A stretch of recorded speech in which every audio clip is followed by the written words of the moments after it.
got the beat of the Flash. They're picking up the beat of the Flash. They're picking up the beat of the Flash. All right, so yeah, this time we're gonna see if Sushijin gets to dance to the beat of the Flash. We're gonna see how Hoshi, we've just seen one of the fastest, or the fastest games in Game 2 that Team Vamos got a victory off of. This time around, we'll see how this all plays apart. Interesting lineups, you know. I know we had some similar reactions going through the draft as the panel.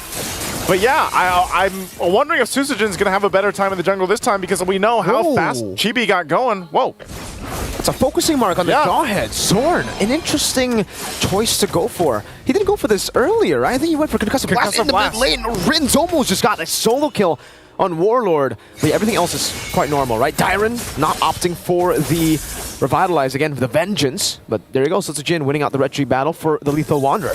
This is so interesting. Yeah, it was Concussive Blast previously, and that's usually what you see, but focusing mark, and it's funny because usually there are those iterations of the Franco where like they run the focusing mark too, but obviously most people now take the Concussive Blast. But if Zorn finds any of the targets early on with a focusing mark, it obviously will help with a burst. We already got a preview even of last time how much damage Chibi was doing, so what more if you throw in a little extra damage, you know, to go ahead and play that part. Now, pretty steady thing so far. Nothing too crazy aside from that almost first blood in the mid lane. So this will set things up really well for a first objective, the turtle take.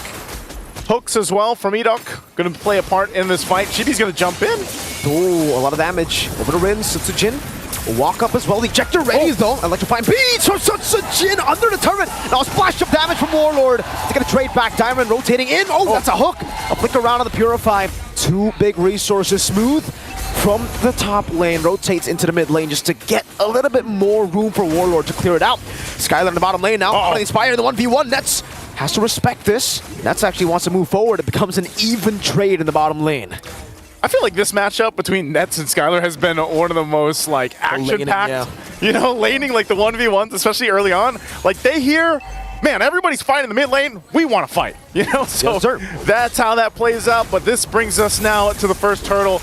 RRQ is going to go ahead and set things up smooth, dropping down the ultimate. Good moves from Sushijin. Red Tree battle. Chibi again. Real world manipulation. Zorn going to be caught in it. The immobility field. Dyron picks. It's an iron hook. And a bloody hunt from Edok. What a hook. All the way from downtown. That was max range. That was on point. That's Edok. That's Edok's Franco right there. And, you know, there's not much you can do against that. Now here, Dyron should be fine. He does have the Vengeance, again, this time around with the Gatakancha.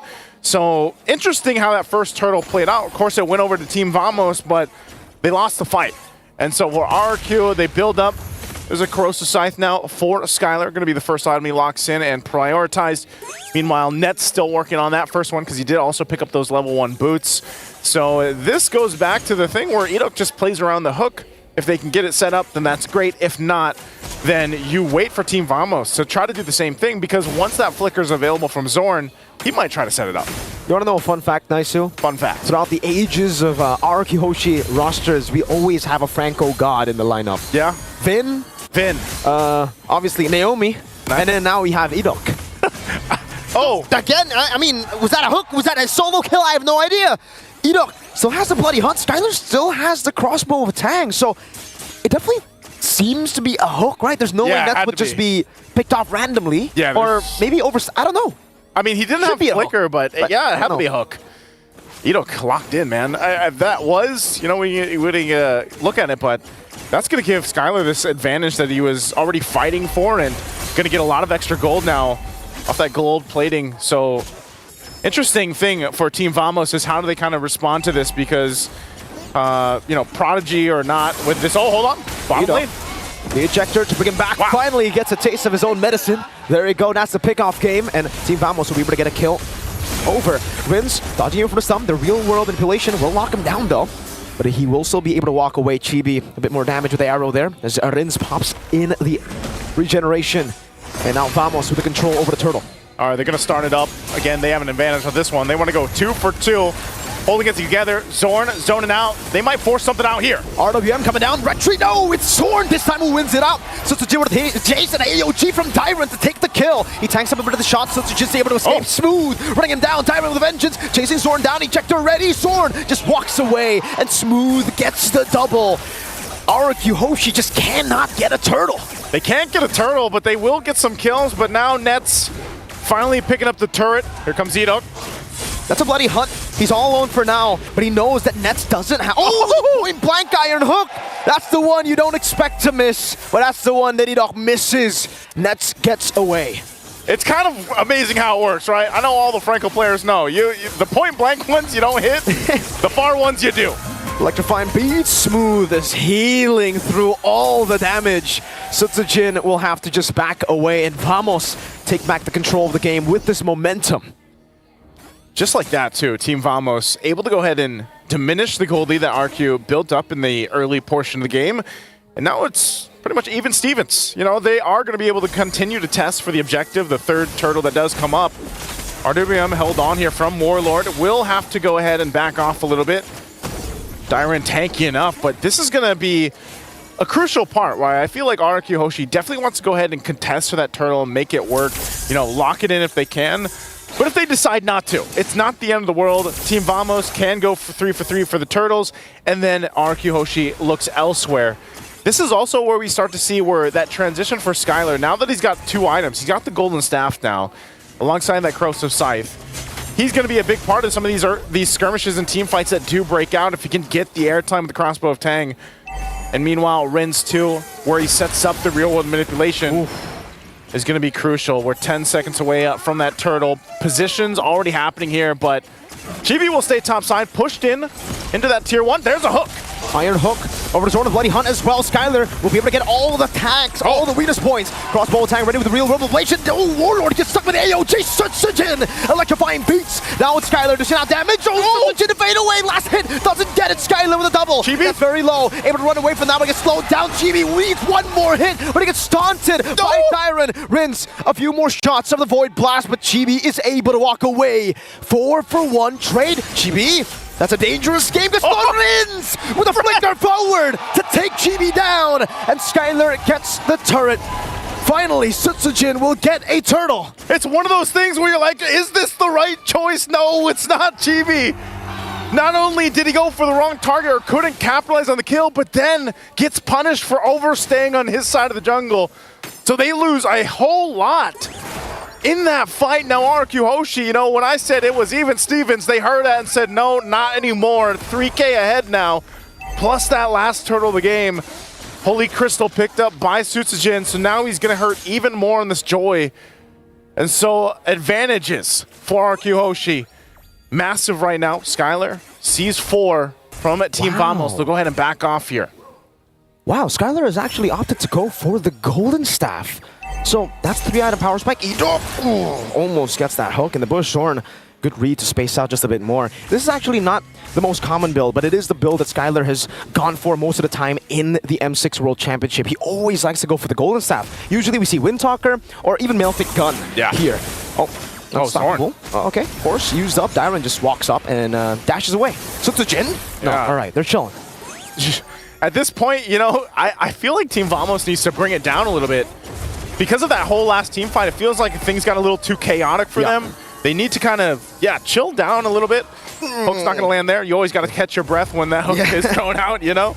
And nail biter. Yeah, it is. And for Team Vamos, they're feeling it. You know, they're biting their nails right now because of just how much of the scaling is happening for RRQ HOSHI, and it's not happening for them. They definitely need to buy some more time, and I feel like this is also where it gets a little bit difficult for Zorn because we just saw it. You know, if he can go in with the Unstoppable Force and get the ejector off, that's great, but then honestly, with this kind of lead, he gets blown up so quickly, too, that he's just kind of out of the picture. There he is. So he does show himself, but that tier 2 does go down. Yeah, and there's no trade on the board right now. RQ just cruising through some of these turrets up top, getting the far lane control. That's the Malefic Gun we were expecting as 3rd item, but he picks it up as 4th. So yeah, that's a Fed 1-1 right now, man. Great moves from Zorn, though, to actually just space away from these hooks. He's going to have to right now. He's also going to be the one front side alongside with Smooth. We'll see if they actually contest this. Susujin getting in position. It's being held here by Skylar. They could force the fight. A couple flickers available. That hook won't land, but they go in. RWM already. Zoning Warlord in the back. Dyron popping a vengeance, but Nets will be able to deal with him. Zorn caught in the midst of it all. Skylar will be able to jump in. That's a bloody hook. Chibi again with a retribution. But Susujin takes the killing spree over. Skylar's on the chase under the turret. Needs one more. It's a double for Susujin. But for some... Oh, Enoch tries to go for the flicker play. Doesn't get it. It was together with Rins. It was a flicker slow, but it was not enough to take anyone down. Man, he landed them earlier in the game, but these ones he won't be on point with unless he gets one here. They do hold the Lord. They take care of it quickly. RRQ HOSHI, they lost the objective, but they'll win that fight on exchange and really just kind of negate the push that was coming through with that Lord. But Chibi, you know, against it, able to secure that at least for now, but they are going to lose the tier 2 now in mid lane, and they're back to the drawing board to try to find a way to turn the tide in this game, because right now RRQ HOSHI pulling very far ahead, 6K up now. All right, nice. So this is the part of the game where we actually get to talk about the pattern. I don't think it's a pattern anymore. You know, game 1, you could be like, all right, you know, might be lucky. That retry win. Game 2 happens all over again. He got stopped 10 minutes. Yep. Game 3, they're winning, and it's still only one turtle. And that was the one that was for free. So Susujin hasn't gotten a single retry win, this at least on neutral objective, right? He got a Lethal Wanderer win. We can we count that? If we do, that's 2. All right. Yeah. We can count that because, yeah, you got to give it up. Even when Chibi is down, he's still able to actually go for that retry. You got to be able to respect that. And that's also why they've been prioritizing the Suyo. This is one of the heroes. You know, before it was, you know, the Lings and the Hayabusas that really helped you do that. Well, now Suyo's the flavor of the, I would say, year, month, whatever it is, the patch. And that's the thing. So even if he's down, he's still able to go ahead and contest. And if he continues to do that, it might buy Team Vamos enough time in this game number 3 where they possibly turn the tide. And honestly, for Nets has been able to farm up pretty well. He's still quite a bit down in terms of against Skylar, but as long as he gets the spacing to work with and doesn't get caught out, he's only got a flicker, then they might be able to shred down some of that front line in a couple minutes. You know, they still got to buy some time. They're not really in the fighting form yet. And even with this Lord coming up here in less than a minute, it is still a decision that they have to make. Is it worth us putting the team in danger and an opportunity for us to get crashed down on, especially that there's a Gatakacha across from you? That's, I think, the question that Team Vamos has to ask themselves, because that could change the course, obviously, of the series, where maybe they decide to let it go and then they'd have to defend, or do they want to actually go and fight it out? 2 big items being picked up here for Team Vamos. Divine Glaive now for Warlord. Chibi with that Malefic Roar. Still, Enoch is going to do this all the time. Yeah. You know, you miss all the hooks you don't take, pretty much, at this point. Yep, that's true, you know. So he's going to continuously shoot it out. This is a retry bait, right? But Suyo was actually not there. Skylar just picks up the purple buff. They were trying to go for the retry bait. No one was actually there. So I think they should be aware that the Suyo hasn't revealed himself in a while now. That's an Iron Hook. Over to Smooth, the Bloody Hunt as well. Oh, instant crossbow of Tang! He bought the winner crowd a bit too late. Susujin runs him down. A great angle to get the real world manipulation. And Skylar gets a double. RRQ HOSHI, they take control of the game. He hasn't been landing the shots, but once he does, it looks like it might be game over. Might be game over here. They're going to work on the base turn to the bottom side, and they post up ready to end the game. Warlord trying to divert the minion waves into the top lanes. Over the flicker backwards. The minion waves will be dealt with, but that's just one. There's another wave in the bottom lane. RQ looking for it. Warlord with a splash of damage. In the mid lane they go. Base turret going to be taken down slowly but surely. Warlord really low. Susujin looking for the angle. The Iron Hook will go and whip again. The glorious pathway from Smooth as he respawns back in the game. And RRQ HOSHI will say, we are happy with turret number 3 in the mid lane. We will go to the Lord. They'll go to the Lord. They'll secure themselves to the objective. And Team Vamos, I asked the question earlier, do they want to go and actually try to contest things out? They got a nice wave pushing up top, but it's that hook that still set things up, started the fight.